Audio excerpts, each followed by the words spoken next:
आता है हमारे पास के एडवर्स इफेक्ट ऑफ अमाइनोग्लाइकोसाइड।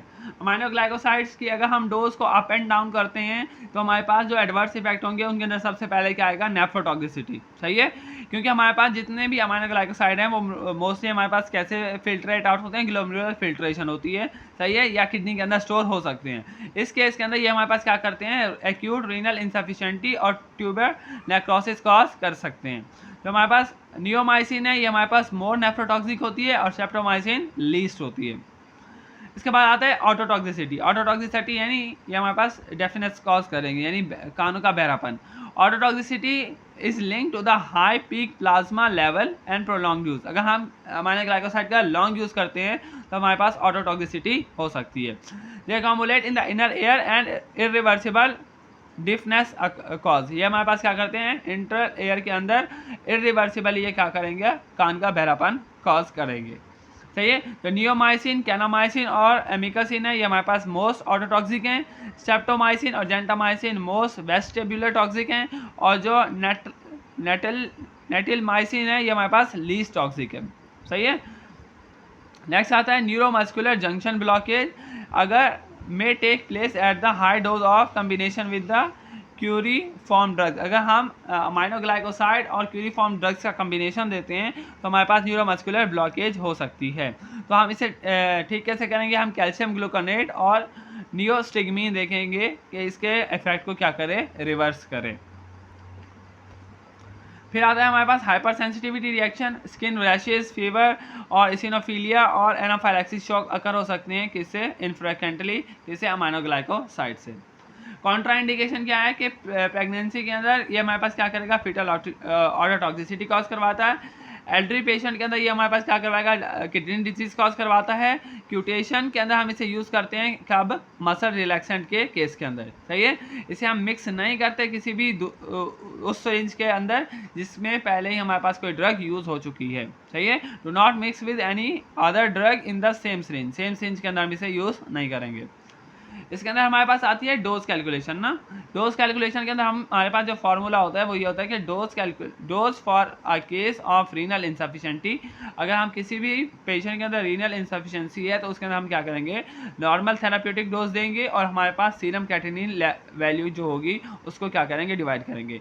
सही है, फर्स्ट कर लो हमारे पास जो थेराप्यूटिक डोज है वो क्या है, हमारे पास 120 है और हमारे पास जो नॉर्मल कैटेनिन लेवल है वो क्या है, 60 है। तो हमारे पास क्या होगा, जो 2 हमारे पास mg जो होगा वो हम कब देंगे, जब हमारे पास रीनल इंसफिशिएंसी होगी किसी भी पेशेंट के अंदर। सही है, फिर आते हैं हमारे पास कुकरॉफ्ट गोल्ड फार्मूला। इसके अंदर हमारे पास क्या है, सीरम क्रेटिनिन क्लियरेंस को हम इससे आइडेंटिफाई कर सकते हैं। सीरम क्रेटिनिन लेवल हम कैसे आइडेंटिफाई करते हैं, जो हमारे पास एज होगी उसे माइनस करेंगे 140 से और उसे मल्टीप्लाई करवाएंगे उसके वेट से। सही है, जो भी पेशेंट का वेट होगा, और उसे डिवाइड करवाएंगे सीरम क्रेटिनिन लेवल को, फिर मल्टीप्लाई करवाएंगे कब, किसके साथ, 72 के साथ। और अगर फीमेल है तो हम उसे मल्टीप्लाई करवाएंगे किससे, 0.85 के साथ। तो हमारे पास फीमेल के अंदर हमारे पास जो कैटेनिन क्लियरेंस है वो आ जाएगी और इस केस के अंदर हमारे पास मेल के अंदर आ जाएगी। फिर आता है हमारे पास करेक्टेड डोज। करेक्टेड डोज के अंदर हम क्या करेंगे, नॉर्मल डोज को हम मल्टीप्लाई करवाएंगे पेशेंट के कैटेनिन क्लियरेंस के साथ और नॉर्मल क्रेटिनिन क्लियरेंस के साथ। सही है, हाई डोज और एक्सटेंड इंटरवल डोजिंग के अंदर हम क्या करते हैं कि हम वंस डेली डोज देते हैं। अगर किसी भी पेशेंट को ग्राम नेगेटिव बैक्टीरियल इन्फेक्शन है तो हम उसे क्या करेंगे, वंस डेली डोज देंगे। अगर वो वंस डेली डोज से ठीक नहीं होता तो फिर हम मल्टीपल डोजिंग की तरफ आएंगे और ट्रेडिशनल मेथड यूज़ करेंगे कि उस डोज को हम दिन के अंदर क्या करेंगे, 3 टाइम देंगे। सही है, 4 आवर के इंटरवल के साथ देंगे। सही है, और अगर फिर भी हमारे पास कोई पेशेंट है जो कि इससे हमारे पास क्या है, ग्राम पॉजिटिव कम्बिनेशन डोजिंग है, सही है, तो उस केस का हम क्या करेंगे, साइनर्जेस्टिक ड्रग देंगे। यानी एक ड्रग दूसरे ड्रग के इफेक्ट को क्या करेगी, इंक्रीज करेगी। इस केस के अंदर हमारे पास कोई ग्राम पॉजिटिव इन्फेक्शन है।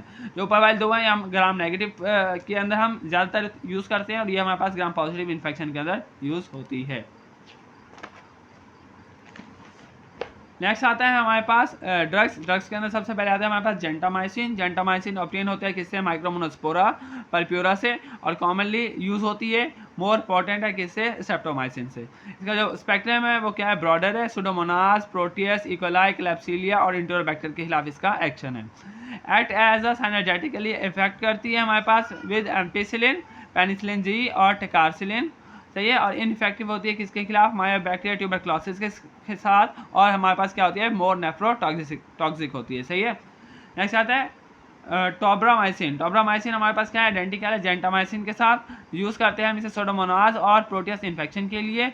ऑटोटॉक्सिसिटी ये कॉज करती है लेकिन लोअर होती है। इसकी जो डोज है वो क्या है हमारे पास 15 mg/kg पर डे, 1 से 3 टाइम डोज इसके अंदर हम इसे यूज़ करते हैं।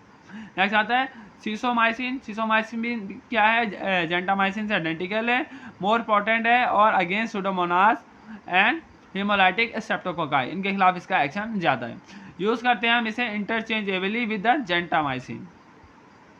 नेक्स्ट आता है अमीकासिन। अमीकासिन हमारे पास क्या है, लेस टॉक्सिक है, सेमी सिंथेटिक डेरिवेटिव है किसका, कैनामाइसिन का।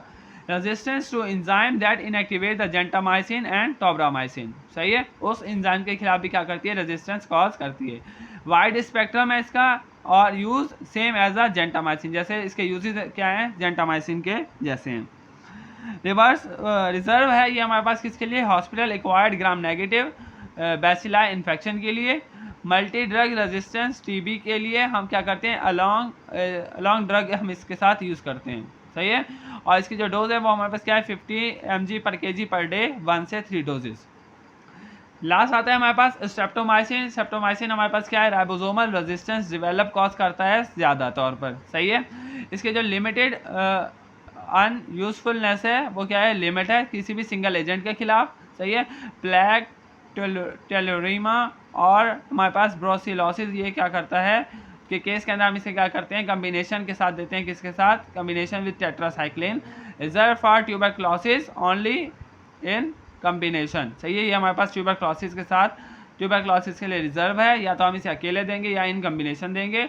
लेकिन अगर हमारे पास ये क्या करवाता है, प्लेग, टेलोरीमिया या हमारे पास ब्रूसेलोसिस कॉज करवाता है, तो अमाइनो ग्लाइकोसाइड्स के साथ हम क्या देंगे, टेट्रासाइक्लिन देंगे कम्बिनेशन फॉर्म के अंदर। सही है, और ये राइबोसोमल रेजिस्टेंस भी सबसे ज़्यादा कॉज कर सकता है, बहुत जल्दी कॉज करता है।